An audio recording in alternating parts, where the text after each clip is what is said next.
Greetings, Neuse Little Pod listeners. This is your host, Matt Gore, reminding you to please like, follow, subscribe, and share the podcast on your available podcast apps such as Spotify, Apple Podcasts, YouTube, iHeartRadio, and any other podcast app you can think of.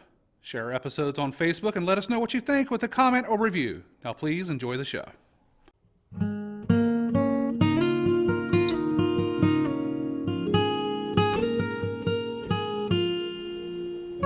Hello, and welcome to Neuse Little Podcast, an audio program discussing the almost 50-year history of Neuse Little Theater and the backstage antics and stories that come along with running a community theater in a small town. I'm your host, Matt Gore, and we are coming to you from NLT's stage and base of operations, the little log cabin located on the banks of the Neuse River in Smithfield, North Carolina. We lovingly refer to it as the Hut. And now for part 2 of our interview with Nancy Gibbs. You serve on the board as the secretary, correct? I do, yes. And you've done that for how long? Oh my gosh. I don't know. 20 years? 18 years? At least. Yeah. Yeah. And how did you originally get introduced to Neuse Little Theater? Let's take it all the way back. Okay. We came to see Quilters, and I had done drama in high school. Went to Governor School for Drama. Didn't really do a whole lot outside of high school productions. Got married really young, went to college, didn't do anything drama related, and came to see Quilters with my mom. And I was like, oh, I could probably do that. I could definitely do that. I need to do that. So Amy Whitley and I were in college together at Barton, and she had also come to the show, and she was like, well, let's see if we can do something backstage, because she wanted to be involved in something. And so the two of us kind of started together as the prop queens. We were welcomed very quickly into the fold, and I think I worked 2 or 3 shows backstage before I did anything on stage. Yeah, Quilters was one of, when we had... There was no permanent seating. Right. Yeah, Quilters was that show, when we had Myra Wallace on the show, she mentioned that. And that was an early show for NLT. It was 1988. Yeah. It was one of the first shows in this building. Yes, it was one of the first shows in the building, Yeah, yes. I remember that it faced, the seating that was set up was folding chairs, those horrible wooden folding chairs that for a chubby girl are very scary. But the seating faced the fireplace. Yeah. And it was kind of in a semicircle. Gotcha. So what was your first role on stage? Oh, my first role was in Death Trap, and I had a tiny little part. This was 1996, and I played the part of Helga. I was some sort of a medium, gypsy, truth teller, fortune teller. I don't know. It was very mystical. Death Trap's that's kind of like an Agatha Christie send-off. Yes. It's by Ira Levin. Yes. Yeah. But it was a tiny little part. You better believe I gave it 1,000%. Talk about overacting. But I was going to get my sliver of the limelight. At the time, I was teaching 8th grade at Norwayne Middle School in Wayne County. And of course, my coworkers and my students knew that I was, in productions and rehearsals and that kind of thing. Unbeknownst to me, the English teacher arranged a field trip, like an optional extra credit field trip. And closing night, about 30 of my students were in the audience. Oh, wow. And as I come out for my little, curtain call, the tiniest part, I'm like the first person to come out. 30 students line up at the stage, and they each hand me a rose. Oh. It was awesome. It was awesome. And of course, the stars of the show are waiting in the wings for their chance to come out. They keep trying to come out for their curtain call, and here I am. Nope, she's still getting flowers. Collecting all of my flowers, yes, from my adoring fans. It was all downhill after I that. was hooked. Now, moving on from that, now, what was your first, like, very memorable performance on stage? You said that was a small part. That was tiny, yeah. So that one. what's a big, a meaty role that you got down the line? Probably the next one was in 97, and that was Whose Underwear. There's two main characters, and they're running a lingerie business out of a hotel as a secret from their husbands and all that stuff. And we actually did that show twice. And I did the same role both times. So was it, when was it done twice? Was it done once and then a couple years later? Yeah, a couple years later Okay. it was done again. What was it? 97 was the first time, and then it was our 30th anniversary season. Oh, when we okay. did it So the that was second 2003. Yeah. So, because that was for our 30th anniversary season, we had our audience members vote on our past shows to decide what to do again, and that was one of the ones that they wanted to do again. So, And you know what's interesting about doing the same show with a couple cast changes is it really changes the dynamic of the whole show. Right. So the first time I did it, I was more of the dominant character. The second time I did it, just the chemistry that I had with the other woman, she was much more dominant. It was just a very strange shift, even though I was playing the same person both times. Just the way that we interacted with each other changed the entire dynamic of the show. yeah. Ginger is a personality. I don't know if you've ever met Ginger Reddy. I'm not sure who, Ginger who. Reddy was is her last name. Okay, no, I don't believe I have. She is a powerhouse to behold. She fills up a room when she walks into it. Yes. And so Ginger and I had lots of shenanigans off stage in private time. So when we got to perform together, it just like we fed off of each other. And it was just, it goes to show that when you bond with the people that you're doing shows with, you can really pull things out of each other. Right. And you mentioned to me something very interesting one time, and it stuck in my head.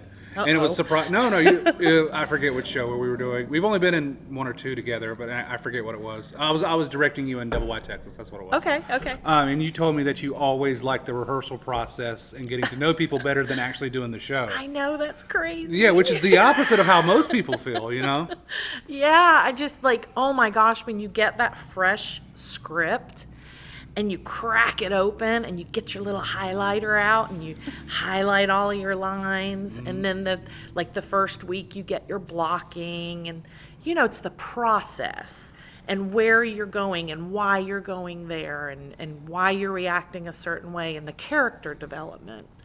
That's my favorite part. Right. I mean, of course, being in front of the audience and getting accolades and getting the applause and getting the reactions from your audience members, that's fulfilling as well. But as far as feeding my creative process, the rehearsal space is my favorite space. Yeah. When it works and when it clicks and you can feel the magic, there's nothing like it for sure. Right. So, and Whose Underwear, you said you did that twice. Now, when did you do, this has to be closed, that when you did The Wizard of Oz? Well, we got to back up a little bit. I didn't know if I was jumping the gun. Because my claim to fame, my first, I'm going to say starring role, because, oh my gosh, I felt like a star. And that was Damn Yankees. I was Lola. Okay. Tell us about Damn Yankees. Oh my gosh, 1998. That's the hardest I have ever worked. There was dancing. I mean, I was dancing by myself, so I couldn't hide with anybody. I mean, Damn Yankees, Lola is, she's the devil's counterpart, and I'm gonna interject here and just say I really don't know the story of Damn Yankees at all. I know it's about a baseball team. No, it's about a man who sells his soul to the devil so that he can play for the baseball team, because he's playing for the Washington Senators, and he wants the Senators to win the pennant over the Yankees, and so he sells his soul. But he's a smart enough businessman that he puts a loophole in that if they win the pennant by the date, right, then he can get out of his deal. And so he doesn't have to give the devil his soul. So he's trying hard to get the penitent one so he can go home to his wife. But he's like 50, 60 years old, and the devil makes him 20, 25, so he can play in the thing. And so he ends up realizing that he really does love his wife, and he really wants to go home being a married man is the good thing. I am the devil's agent, so I'm seducing this man. Right. Fun fact, the devil played by none other than Darius Rose. That was a lot of fun on stage together. Who else, indeed? Does the devil sing? Yes. Oh, yes. Okay, and all right. You said at the end he goes back to his wife, and you're trying to seduce him? Yeah. Well, because he's never called the devil. He's Mr. Applegate. And because he realizes he needs to bring in reinforcements because this guy, like Charlie Daniels, he's got the best of him. So he brings in Lola to seduce him, to make him come not want to go back. That, if he can just get him to give up, then he can keep him. But the problem is, no matter what Lola throws at him, he's like, yeah, thank you, I'm good. And then that's the song, Whatever Lola Wants. Whatever Lola wants. And then there was one with the dancing eyebrows. Oh my gosh. My eyebrows take on a life of their own when I sing, especially if I'm dancing at the same time. They go up and down to the music. So what other does that? Go ahead and spoil it for us. Does what happens at the end? He hits a home run, wins the pennant, and in that moment he ends up being reverted back to his original self, and he goes home. So that's sort of how it ends. And what happens to Lola?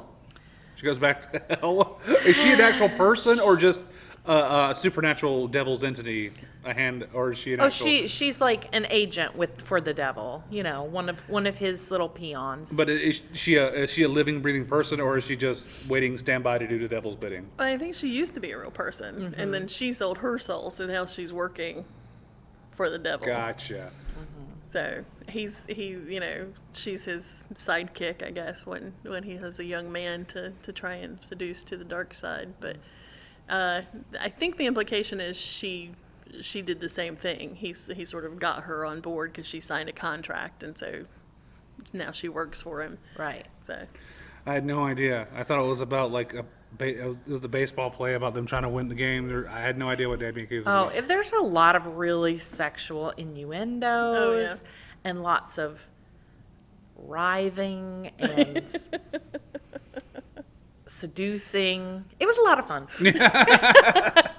Sounds like it. Yeah. So what was after that one? I had a little tiny part in Harold and Maude. Uh-huh. And I think Sean Braswell was in played Damn Harold. Blank. Oh, yeah, he was in Damn Yankees. Yankees. But then he was Harold in Harold and Maude, so I got to know him better. Nancy was one of his computer dates or whatever that his mom set him up with. Mm-hmm. Yep. In the early days, I was cast a lot as prostitutes, sluts, whores. Can you say whores? I don't know. You can cut that out. Women of less than moral values. Ladies of the night. In fact, Julia Elsie, one of our longtime patron supporters, and also a church member that I have known since I was a little girl, came up to me at church one time and wanted to know why I was always the slut. Did she say it like that? She did. Nancy, why are you always the Nancy, slut? why are you always the slut? Wow.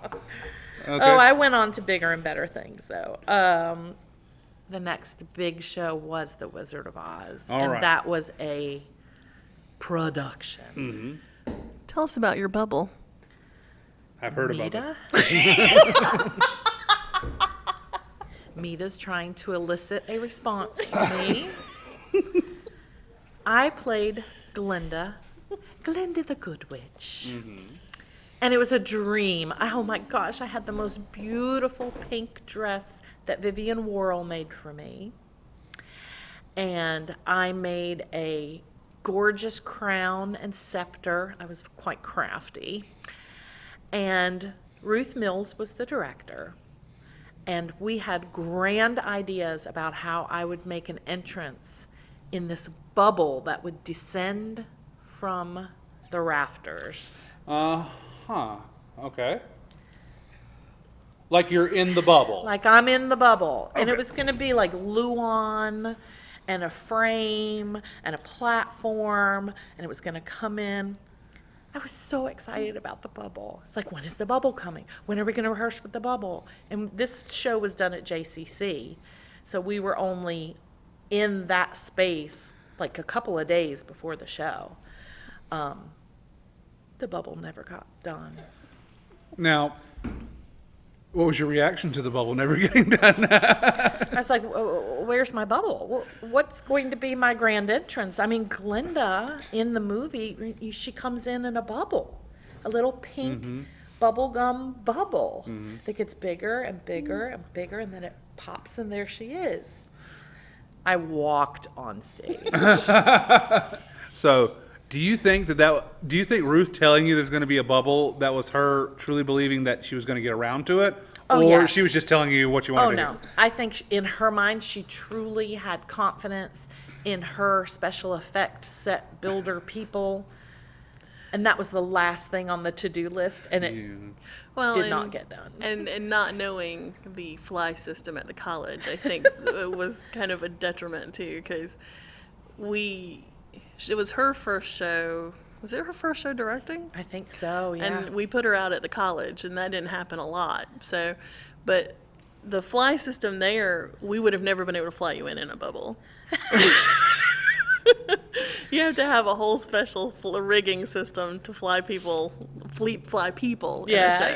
Yeah. And so it was just never going to happen, but I don't think she understood that. But, so yeah, you were never going to get a bubble. Yeah. So I can imagine Nancy. It's like Monday is like tech week. She's like, "Oh, we're gonna get to the bubble. We're gonna get to the Bubble day, And then bubble it's day. like Thursday, and she's like, "Oh no, this isn't gonna happen."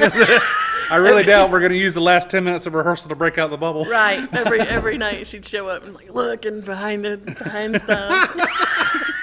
Where's the bubble? Hey, did you see my bubble? Anybody, is the bubble on the loading dock? Anyway, but it was a fun show. I mean, that was kind of a dream. I mean, watching that show as a little kid, and I mean, it's epic. Yeah. And Mary Lee Hamilton was Dorothy, and Laurie Hamilton was the Wicked Witch. Right. The three of us shared a VIP dressing room at JCC because we were very important people. Naturally. Which meant we didn't have to be in the dressing room with all of the munchkins. Right. So we had this dressing room. Oh, and Toto also was in that dressing room. Was Toto a real dog? A real dog who peed on my shoes. Oh. But you know, anytime three or more are gathered and they're female, there's going to be some drama. Okay. This is not terrible drama, but I realized after the first show that we were going to have to establish some boundaries in this dressing area because their makeup kits, props, costume pieces were taking up 90% of the space because I was usually the last one to get there.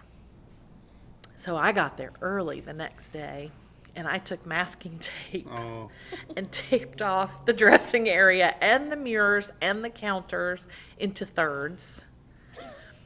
And it didn't really go over that well. There were some lipstick messages on the mirror from them. But anyway, it all ended up fine. But it was kind of a fun. I don't think you're asking for anything that's terrible. I've been in situations where it's like, hey, move your shit, you know, and it's like we have equal space. Yeah. Well, and I tried that approach, like, hey, could we maybe have like designated areas so that our things don't get mixed up?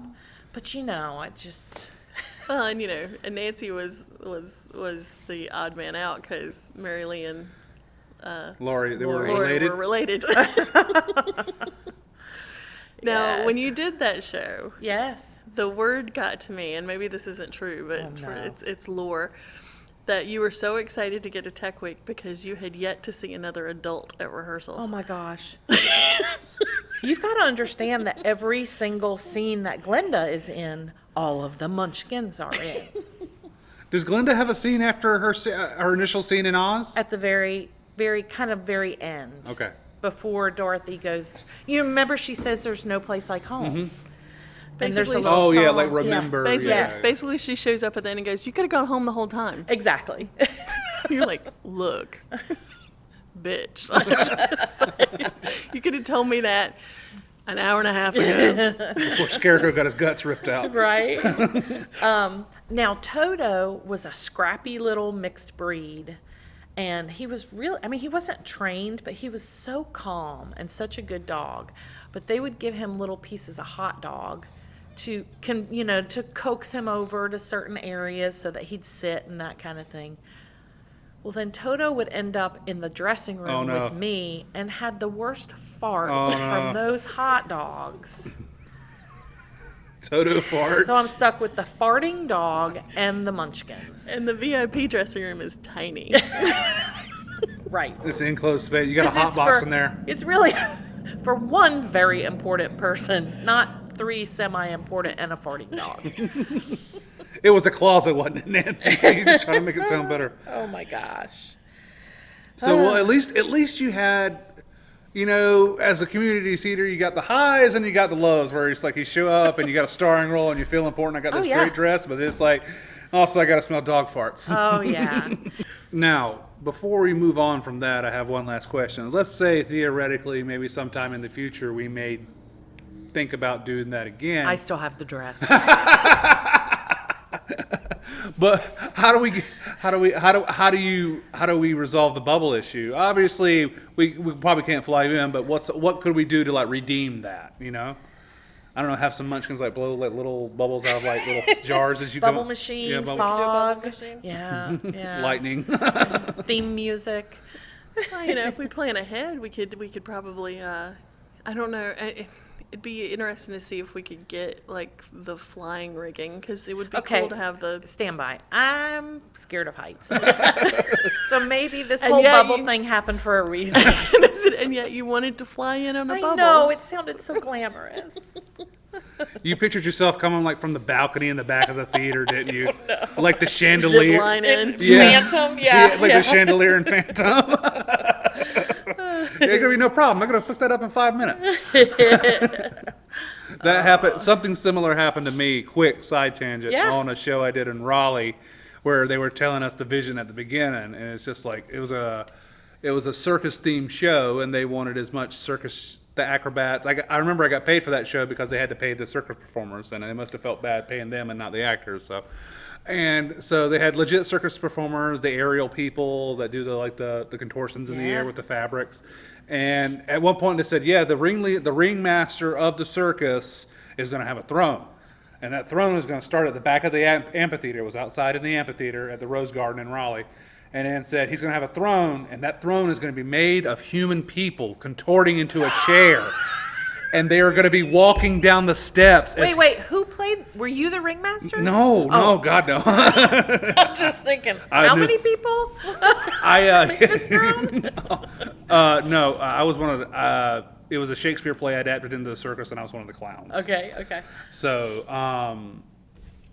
I when I heard that, I was just like, And I heard flamethrowers and the hand walking, the chair walking itself while the guy's sitting on the human chair. I was wondering if it was going to happen. They never got around to the human chair. Oh. But they had flamethrowers. Oh. I got to give them credit. They did have flamethrowers. Well, I felt like I had a flamethrower in Toto in that dressing room. You had your own. Yes. All right. So, moving on from Wizard of Oz. Yes. What you got on your Rolodex there? What's All another right. greatest hit? Come on. We have to remember that this is in the 90s, late 90s. I am footloose and fancy free, no kid. Uh-huh. So I'm either involved in or directing in some, directing, working backstage, or in like almost every show. Mm-hmm. So Wizard of Oz was May of that year. The following year, the first show was One Flew Over Cuckoo's Nest. Right. And I was a slut. I was Candy, like one of the girls that they smuggle into Oh, the okay. I was asylum. like, is there a slut in One Flew Over the Cuckoo's Nest? Yeah. Bonnie Jones and I. I just remember Nurse Ratched, and that's it. Yeah, that was Joyce Kilpatrick, Jordan. Okay. But Bonnie Jones and I were the party girls. Uh-huh. And we had to climb through a window in our very sexy, trashy outfits and like 4-inch heels. Mm-hmm. So, yeah, that was a fun time. Yeah. And that's it. That's all you got to say about that. Yeah. It was a small part, so we didn't have to be here because that's a pretty intense show. It is. So we didn't have to be here for all of that, but there were a couple of, there's like a big party scene in that show that we were smuggled in for, and Yeah. I learned a big lesson during that show. and what would that lesson be, Mita, since you brought my bubble up? Make sure that if you have people in the cast, you know well enough whether or not they're a recovering alcoholic before you put alcohol on the stage. Yeah. So what she's referring to is this party scene where we have like shots, and it's normally going to be water, and that night it was vodka. Well, in the scene, I do my shot first, and I realize what is going on, and I know that someone who's close to me in that blocking is in recovery and has been for years and years, but I do his shot Uh-huh. and his next shot. Oh, no. So you're taking one for So the I'm team. taking them from him, Uh-huh. and he's like, "What are you doing?" And I said, "This is vodka." Oh, okay. Well, okay. So then he was like handing them to me, like we changed the whole, How many shots of vodka did you take? I don't know. I'm hardcore when I need to be. So you're just sitting there pounding vodkas on stage? It was only like 2 or 3. Yeah, it was Okay. only a couple, but I was like, at a certain point, you're going to get sick. And she was off the stage by the time right after that happened, Right, so right. she didn't have to act. Although we had some interesting closing night issues. We did. We had a guy that didn't make it back for curtain call. I've heard this. This is a famous It's lore, yeah. Neuse Little Theater tall tale. That's actually true. I came in near the end of this, and in today's, you don't do that on stage because we're more conscious of people that are in Yes. recovery and stuff like I that. think that might have been the end of my. It was a very brief stint that I did closing night pranks, but I think that might have put the nail in the coffin Yeah. for me. Where I was like, I'm not comfortable Yeah. doing that anymore. A lot of times there would be, if there was some opportunity on the set that you would have, a dirty picture. Right. Or And if you I've were looking indul- through a book, there would be. Yeah, I've indulged in that once or twice. There was a moment where Jessica Conrad Salyers had to look at something, and a little murder never hurt anybody. Yeah. And I definitely had a choice picture in there at least one night. We had a whole deck of cards. Yeah, I've heard about the deck of cards that were just like unfortunate. It was sad. Yeah. Well, and This girl has a father. we don't do them a lot anymore. Maybe just because we're all old, but I also have the comment. I somewhere not too long after that. It may have been well after that, but I want to say it was right around Driving Miss Daisy. But I made the comment to people. I was like, I don't care if you do closing night pranks, but you've been with these people for 6 weeks. You know who can take it and who Yeah, can't. absolutely. So the two rules is never pull it on anybody who can't handle it, and never let the audience know. Right. And I know that Ruth Mills always gives a speech to her new casts for every show, and she'll say, don't have something going on stage that the audience isn't a part of. Like, there shouldn't be something that they're feeling like they're being left out for some Right. reason. So, Yeah, that makes perfect sense. yeah. Crimes of the Heart was a fun one. All right. I played Lenny, one of the 3 sisters. Let's briefly recap that story because, believe it or not, I've met the author of Crimes of the Heart, Beth Henley. She came to Western Carolina to have a talk, and it was a classroom. It was very nice. It was interesting. Okay. So what is the story? Set that story a little bit. There's 3 sisters. One who's been away from home and she's gotten in some trouble and she's come back. She's a wild child. Then there's Lenny who I play, and I only have one ovary, and I'm just pitiful. She's the homebody. She stayed home am to the take care. homebody. And their grandfather just passed away, but Lenny was staying home with him. Yeah, Is it's that- all about a Yeah. death, right? Yeah. They're gathering for a They all funeral. come together, and Lenny's the one who's been there and stayed there and Right. kept It's everything very going. put upon character. Meg, which is the middle sister, is the one who ran off to be a country music singer or something weird. I don't remember. And just out of control. And then Baby. Is it Baby? I think it's Baby. I think it's Baby, yeah. Is the youngest one, and she's married. Baby. Is she married to a senator? Anyway, she's married to somebody really highfalutin. I can't remember. And maybe they all come back together because she shot her husband. Yeah, I was like, somebody died. Right. Somebody died. Yeah. Right. But I love us here just like stumbling over this play. We're just informing people. I was in it, and I don't remember it. Well, the thing that stands out to me about that show was there was some dialogue that got very mixed up. Like over and over, we were having a hard time getting things in the right order in a certain scene. And my exit strategy when I didn't know what the hell was next was I'm going to vomit, because Lenny was very delicate. You know, she only had one ovary, and she was in a very delicate mental state. And if I knew I needed to get off stage because I didn't know what was happening, That was your parachute? yes, I've got to go vomit, and I would just leave. It's the three of us on stage, and there's this big argument. I don't think Yes. I'm in. It's like between you and Meg. And it would go around and, it would- it around. was Do you like ever back get and forth, caught back and in forth. that? And and the exit line Nancy had was, I'm just gonna go vomit. I have to vomit, and she'd run up the stairs. And so every night that fight got shorter and shorter because Nancy would just jump to vomiting and run up the stairs, and I was like, I don't even know if we got it all in.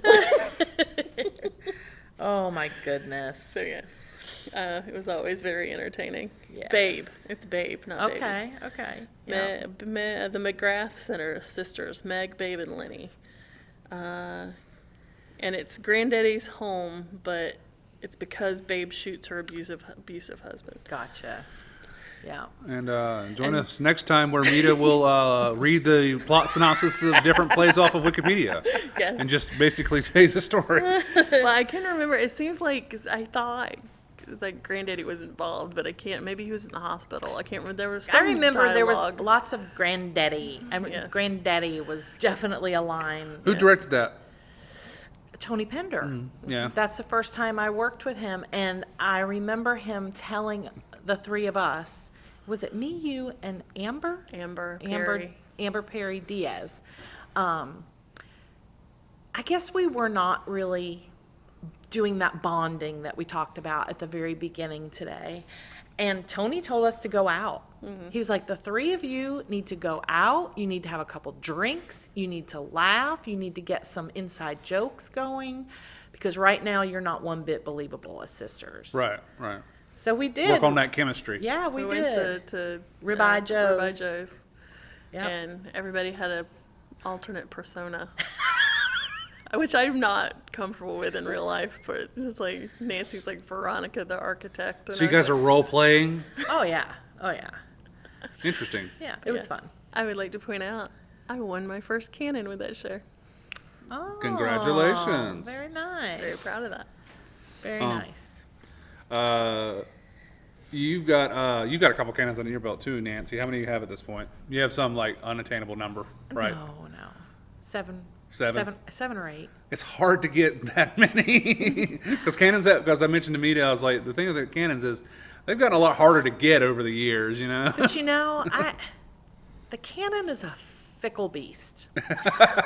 First of all, if you're doing theater to win awards, Oh yeah, you are in it for I the always long- preface every conversation by that. I was like, if you concentrate on that, you're doing it for the Yeah. wrong reasons. Because I'll tell you, I have worked my ass off for a role that I wasn't even recognized, like wasn't even nominated Okay, for. what's whatever. one? What's one that you thought you really worked hard on, and that you were like, what? Come on! No, come on. Okay, maybe that was theoretical. I see. Yeah. Oh my lord. But I'll say I have been surprised by some wins. I won for Charlie Brown when I played Lucy. And I was like, what? I'm playing a cartoon character, and I'm up against all these fabulous people who have done deep dramas. Yeah, like characters with depth. And Yes. you're like, 5 cents, please. Yeah, exactly. Canon gold. Exactly. But I guess it's just, what those canon members really enjoyed, got to escape. Well, So. So give us one more acting awards before we go for a small break here. Mita directed me in All I Really Needed to Know I Learned in Kindergarten. No idea what this show's about. And that is, it's such a good show. It's a best kept secret. And I won a canon in that. It's, Mita, you can describe it. It's vignettes. Yeah, it's a little like the book is called All I Really Need to Know I Learned in Kindergarten, but it was sort of in the same vein of the Chicken Soup for the Soul books. Mm-hmm. So you have these stories, and none of them interrelate to each other. They're just stories that kind of make you feel good. So there's the story of Larry Waters, the guy who put all of the weather balloons to his Lawn chair. And ended up being into the flight path of the LAX airport and got himself in a lot of trouble. And I think Charles Boyer, the actor, there's a story about him, about his wife and his love for her. And then there's a great one that I think is really sweet called Merry Christmas, where it's the old couple at the doctor's, and the old guy says Merry Christmas, and the guy telling the stories goes, it's February, right? What the hell's going on? And his wife, when the husband goes off to see the doctor, the wife leans over and tells the guy, he started saying Merry Christmas, and they always get all the way through Christmas, or all the way through Christmas Eve, and then they never get to Christmas Day. But it's happened several times over the course of the year, and she'll call up the kids and say, it's Christmas, and they come over and they have Christmas no matter what time of year it is, because When he's his starting, dementia Gotcha. he's starting to Gotcha. lose his mind. kicks that in. And she says the kids think of it as Father's Day. I think of it as Valentine's Day. And it's just very sweet. That's those sort of stories. Sounds like a different version of, kind of similar to Almost Maine, almost. Kind of. Yeah. It's a little more sentimental and sweet, Then Almost Maine? Oh my God. Almost Maine has got a real surreal quality to it, though. And this show was a musical. Yes, it was a musical. And there were some really nice songs, and one that kind of was echoed throughout the show was this Reflect the Light theme. And so cool. Closing scene. We've got the whole company is doing this song. It's our big ta-da finale. And at the very end, we all reach in our pockets and we take out a piece of mirror and we get the spotlight on the mirror and shine it directly into audience members' eyes. My eyes! Now, I think that Rick Flores had just told some story about a motorcycle mirror or something that was broken in the street. Yeah, I don't remember. So there were the story that led up to it was something about broken pieces of mirror, and so that was Yeah. fun. We got to blind audience members. It was very, very dramatic. Look, symbolism. Yes. All I right. also found that one of the things I learned from that show is the set. You have to have, if you have steps on the set, they kind of have to be. You have to paint the edging of it different colors so that the cast members don't fall down the steps. Because the whole thing was painted baby blue with clouds, Yes. and it was impossible to see the steps. Oh on the no. stage. They would blend in. Oh no. So you'd run into the steps. You'd fall up the steps. You'd Oh, fall no. down the steps. Let's get some glow tape on that, please. We did eventually. We put a white strip across it, but it was Yes, very. but funny. that was one of the shows that nobody had ever heard of it. It was fun. It wasn't a whole lot of work, and I won a canon, and I was like, oh, Did you win a canon for that? yeah. I mean, we can double check, but I think I did. I would think you'd know better than me. But I do remember when it was all over with, we all looked at one another and decided that we got more out of it than the audience did. Yeah. Because I learned how to get that tear to roll down my cheek and glisten. I'd turn my head ever so slightly. and we worked with Harrison. Oh my gosh. Who's Harrison? Harrison was a piano player that had a pet bird that would sit on his shoulder and shit down his back. What the? Incredibly talented man. Amazing musician. Just he was so eccentric, and he looked a little like Bob Ross. No, not really. no, That's 'cause not he what had I a was long thinking. braid He had down his long hair. back. So he had long hair. Interesting. Yes. Wow, all walks of life. Yes, but he was an amazing accompanist. Yes, I have a funny Harrison story. It was another show, and we were rehearsing, and there was harmony. And I love to sing, and I have an okay voice, but I sing what I hear in my ear. So if you're singing the alto part, I am with you. So there were like 4 of us around his piano trying to do this harmony, and he banged on the keys and told me to get the F out of the theater. Jesus. And I was like, what? He was like, if you can't effing do this, go take a breath of air. And I was like, oh my gosh. Like, he threw me out of rehearsal. What were you doing? What were you doing that was so wrong in his eyes? I was not singing harmony. So you were supposed to be a soprano or tenor, and you Like were a second soprano. Whatever part she was supposed to be singing was not was what not. she was singing. okay. He just got super frustrated, I guess. He was temperamental. But it came out of nowhere. It's not like we'd rehearsed it 25 times. It was like the second take, and he lost his shit on me. You having a bad day, Harrison? So I'm going to go ahead and wrap it up. All right, folks, for a Neuse Little Pod, we're going to take it to the credits. Have a good one. Credits for the show. Your host and creator is Matt Gore. That's me. My producer and editor is Mita Toole. That's me. Music is by Cody Walker. Please go look up Cody on Cody Walker Music on YouTube, and he's also on Cody Walker Music on Facebook as well. He's local, so and he's got a couple of albums out. Easy listening, John Denver type of guitar voice. That Cody Walker. All right, thanks for listening. We'll talk to you later.